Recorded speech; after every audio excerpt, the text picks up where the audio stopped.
오늘 예정된 2025 고합 901호, 932호 사건에 관한 선고 절차를 시작하겠습니다. 노상원 피고인 입정시켜 주세요. 피고인 측 변호인 노종래 변호사님 출석하셨습니다.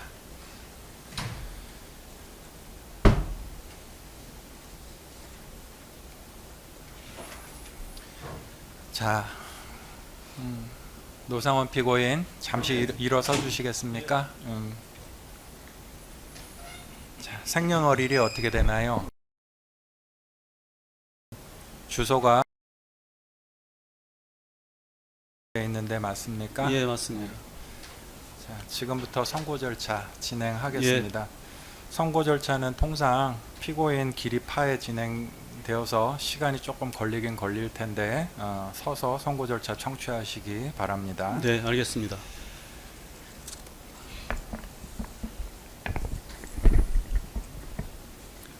자, 선고 절차 들어가기 전에 재판부 모두 발언 먼저 간단히 말씀드리겠습니다. 자, 이 사건은 작년 계엄 사태 이후 구성된 특검이 수사 기소한 사건 중 첫 번째로 선고 절차가 진행되는 사건입니다. 이 사건은 수사 개시 이전 단계부터 전 국민의 관심을 받으면서 실체 여부를 떠나 수사 과정 하나하나가 언론에 보도된 대상 사건이기도 합니다. 그러한 면에서 본 재판부는 이 사건 공판 절차 초기 단계부터 어느 한쪽으로 치우치거나 예단을 갖지 않고 법원 본연의 중립적 자세를 유지하기 위해 나름 노력하였고, 사실 인정 하나하나, 법률적 판단 하나하나에 숙고를 거듭해서 오늘 최종 선고에 이르게 되었습니다. 이 사건에 관한 증거조사가 재판부의 계획에 따라서 예정대로 마무리될 수 있도록 협조해준 특검과 변호인 양측에게 심심한 감사의 말씀을 드립니다. 지금부터 이 사건에 관한 선고 절차를 시작하겠습니다.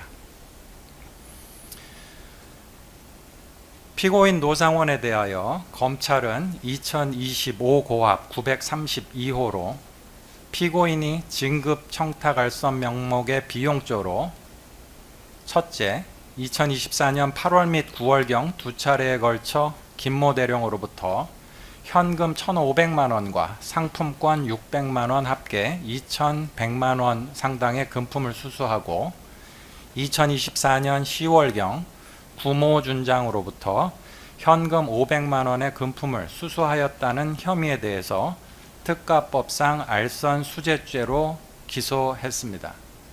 그리고 내란 특검은 2025 고합 901호로 정보사 요원 등 개인정보 취급 권한이 없는 피고인이 2024년 10월 중순경부터 2024년 11월 19일까지 정보사령관 문모 소장, 정보사 대령인 김모 대령과 정모 대령으로부터 HID 요원 및 정보여단 소속 정보사 요원 등의 개인정보를 확보했다는 혐의에 대해서 개인정보보호법 위반죄로 이 사건 기소를 하였습니다.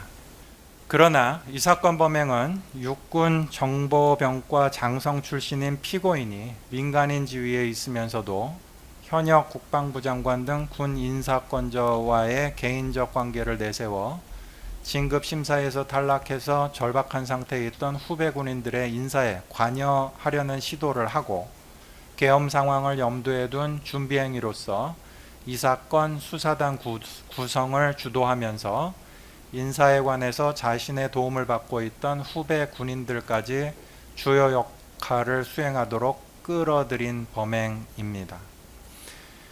피고인의 이 사건 범행은 아무런 실체적 요건을 갖추지 못한 이 사건 계엄이 선포 단계까지 이를 수 있도록 하는 동력 중 하나가 되었고, 그로 인해서 단순히 개인정보보호법 위반이나 특정범죄가중 처벌 등에 관한 법률 위반 알선 수재 범행의 죄책만으로 평가할 수 없는 위헌 위법적인 비상계엄 선포라는 중대하고 엄중한 결과가 야기되었습니다. 그러한 점에서 피고인에게 그에 대한 엄중한 책임을 묻지 않을 수는 없습니다.